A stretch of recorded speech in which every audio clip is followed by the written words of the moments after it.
ઢોલ શરણાઈ વાગી રહી છે, પરિવારજનો ખુશીથી ઝૂમી રહ્યા છે અને એકબીજાને મીઠાઈ ખવડાવવામાં આવી રહી છે. આ જોઈને તમને કદાચ લાગતું હશે કે દીકરીએ કદાચ યુપીએસસીમાં ટોપ કર્યું હશે અથવા તો કોઈ સ્પોર્ટ્સમાં ગોલ્ડ મેડલ જીત્યો હશે. પરંતુ આ જશ્ન તો છૂટાછેડાનો છે. જી હા, તમે સાચું જ સાંભળી રહ્યા છો. દીકરીના ફેમિલી કોર્ટમાં છૂટાછેડા મંજૂર થતા પરિવારજનો જશ્ન છે તે મનાવી રહ્યા છે. પિયરમાં દીકરીનું હાર પહેરાવી સ્વાગત કરવામાં આવી રહ્યું છે. છૂટાછેડાના આ જશ્નનો વિડીયો હાલ સોશિયલ મીડિયા પર ચર્ચાનો વિષય બન્યો છે. તમે પણ વિચારી રહ્યા હશો કે એવું તે શું કારણ છે કે છૂટાછેડા બાદ આવી રીતે જશ્ન મનાવવામાં આવી રહ્યો છે. નમસ્કાર, આપની સાથે હું મમતા ગઢવી અને ચારેકોર જેની ચર્ચા છે તેવા અનોખા છૂટાછેડાની વિગતે વાત કરીએ. વાત ગુજરાતી પર. દીકરીનો જન્મ થયો ત્યારે પણ ઢોલ નગારા વાગ્યા હતા અને આજે જ્યારે તેમના છૂટાછેડા થયા છે ત્યારે પણ અમે ઢોલ નગારાથી તેનું સ્વાગત કર્યું છે. આ શબ્દો છે એક દીકરીના પિતાના. આમ તો જ્યારે કોઈ દીકરીના છૂટાછેડા થાય છે ત્યારે તેમના માતા પિતા શોકમાં ડૂબી જતા હોય છે અને તેના ભવિષ્યની ચિંતા કરતા હોય છે. પરંતુ આજે એક એવા પરિવારની વાત કરવી છે જેણે છૂટાછેડા બાદ દીકરીનું પિયરમાં ઢોલ નગારા સાથે સ્વાગત કર્યું છે. ઉત્તર પ્રદેશના મેરઠનો એક વિડીયો હાલ સોશિયલ મીડિયા પર ખૂબ વાયરલ થઈ રહ્યો છે, જેમાં એક પરિવાર તેમની દીકરી સાથે ઉજવણી કરી રહ્યો છે.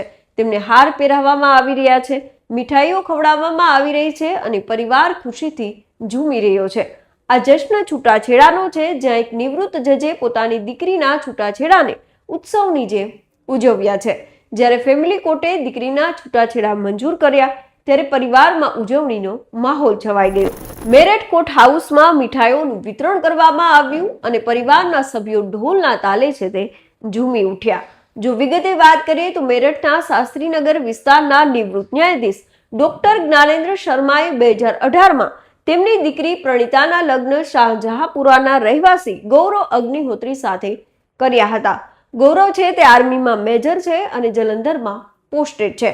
પ્રણીતાને એક દીકરો પણ છે, પરંતુ તેના સાસરિયાઓ તરફથી ત્રાસ છે તે આપવામાં આવતો હતો. ત્રાસ એટલો વધી ગયો અને મામલો એટલો ગંભીર બન્યો કે પ્રણીતાએ છૂટાછેડા લેવાનું નક્કી કર્યું. મામલો ફેમિલી કોર્ટમાં પહોંચ્યો અને પ્રણીતા અને ગૌરવના છૂટાછેડા છે તે આખરે મંજૂર થયા. ત્યારબાદ તેમના પિતા અને સંબંધીઓએ ઢોલ નગારા સાથે આ છૂટાછેડાની ઉજવણી કરી. આપને જણાવી દઈએ કે પ્રણીતાના ભાઈનું 2022માં એક માર્ગ અકસ્માતમાં નિધન થયું હતું, જેના કારણે પરિવાર પર જાણે દુઃખનો પહાડ તૂટી પડ્યો. આ દરમિયાન દીકરી પ્રણીતા પર સાસરી પક્ષ દ્વારા રોજ થતા અત્યાચારે પરિવારને હચમચાવી દીધો હતો. પરંતુ રિટાયર્ડ જજ પિતા દીકરીની હિંમત બન્યા અને તેને છૂટાછેડા લેવા માટે પ્રોત્સાહિત કરી અને આખરે છૂટાછેડા પણ મંજૂર થઈ ગયા. પરંતુ અહીં દુઃખ નહીં પણ જશ્ન મનાવવામાં આવી રહ્યો છે, જે લોકો માટે એક મિસાલ સમાન છે. છૂટાછેડાને લઈને પ્રણીતાએ જણાવ્યું કે મેં લગ્ન બચાવવાના ઘણા પ્રયાસો કર્યા હતા, પરંતુ તે લોકોની માનસિકતા ક્યારે ન બદલાય.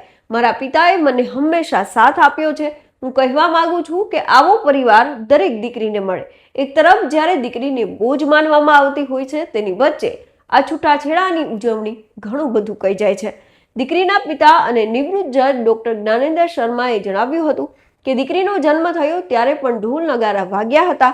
મારે આજે પણ એ જ જણાવવું હતું કે દીકરીનું મહત્વ આજે પણ એટલું જ છે. દીકરી જ્યારે છૂટાછેડાના કાગળો લઈને ઘરે પહોંચી ત્યારે પિતાએ તેને રડવા કે દુઃખી થવા ન દીધી.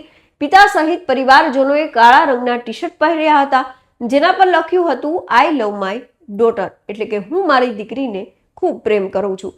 દીકરી જેવી કારમાંથી ઉતરી કે તરત જ તેના પર ફૂલોનો વરસાદ કરવામાં આવ્યો, હાર પહેરાવવામાં આવ્યા અને બાદમાં ઢોલના તાલે પરિવારજનો ખુશીથી ઝૂમતા જોવા મળ્યા. આ વિડીયો હાલ સોશિયલ મીડિયા પર ખૂબ વાયરલ થઈ રહ્યો છે અને સૌ કોઈ કહી રહ્યા છે કે પરિવાર હોય તો આવો, દરેક દીકરીને ભગવાન આવો પરિવાર આપે. ત્યારે આ છૂટાછેડાના જશ્ન અંગે આપ શું કોઈ માની રહ્યા છો? અમને કોમેન્ટ કરીને જરૂર જણાવશો. તો અત્યારે બસ આટલું. ફરી કંઈક આવી અજાણી વાતો આપના સુધી પહોંચાડતા રહીશું અને મળતા રહીશું વાત ગુજરાતી પર.